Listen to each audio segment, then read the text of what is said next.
One of the other things that people asked was, how far could you shoot a paintball gun and have the ball actually hit and break on the target?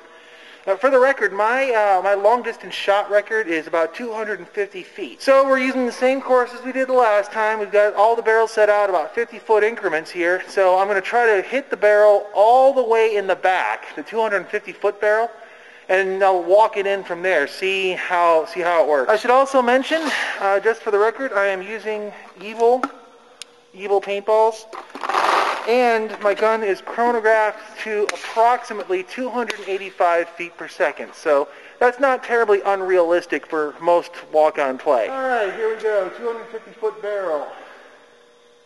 I don't even know if I can make this shot, but we're going to try anyway. And again, my apologies for the shake and bake here, but my batteries died. What are you going to do? Now before I run back out there, I'm going to run the ladder straight down. I'm going to try for the 200, the 150, and so on and so forth, see what we can get for distance breaks. Okay, I think that's the best I'm going to be able to do today. Sorry guys. But let's see what we got. If nothing else, by saturation, I might have gotten one or two of them. So this time, you guys are going to take a walk with me, because I'm not going to run back and forth to the camera. We are now standing at the 50-foot barrel, and as we could expect, yeah, there are breaks on the 50-foot barrel. But we got a lot more barrels to go. So we're coming up on the 100-foot barrel over here. And again, as expected, we have white marks on the barrel. We're coming up on the 150-foot barrel. And again, no surprise to me anyway, we have several breaks on the 150-foot barrel. So far, so good. Let's keep walking. Now we start getting a little sketchy because I couldn't walk my paint in. Let's see, did I actually hit this thing? Yeah, it looks like it right there. There's one mark that did break on the 200-foot barrel. Well, so we're starting to get out there though, because I shot a lot of balls at this barrel, and looks like only 2 balls actually broke on it. Okay, now we're coming on the last barrel, and this was sort of the Hail Mary, can I actually reach this far?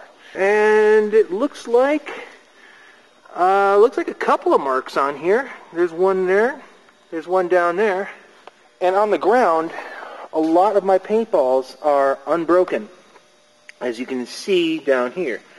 There's also some a little bit past the 250-foot barrel. Let me zoom in on one of them. And this is at about extreme range right here. This is a 250-foot shot. Now, again, I will grant that I'm shooting a gun that's chronographed at 285 feet per second, not the absolute maximum of 300 feet per second, but I really honestly don't think that extra 15 FPS is going to make that much of a difference way out here. So, okay, what conclusions can we draw from this, if any? I will grant this is not exactly the most scientific study available out there, and you guys are going to debate the findings over and over again because that's what we do on the internet. I know this.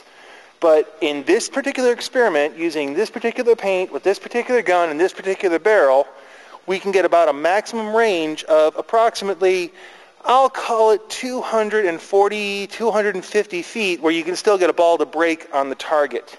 Now, will it break reliably on the target? The answer to that is no. And we gave it the best case scenario that we could. They were hitting a barrel that's actually solid, so it would be like hitting somebody in the goggles or hitting them in the air tank or something. So that's my conclusion for this one. And if you guys want to debate it, please feel free. Leave comments down in the comment section down here, or ask me to revisit this sometime out in the woods where there's more of a realistic real-world scenario. However, all that being said, Flame Fest begins in 3, 2, 1.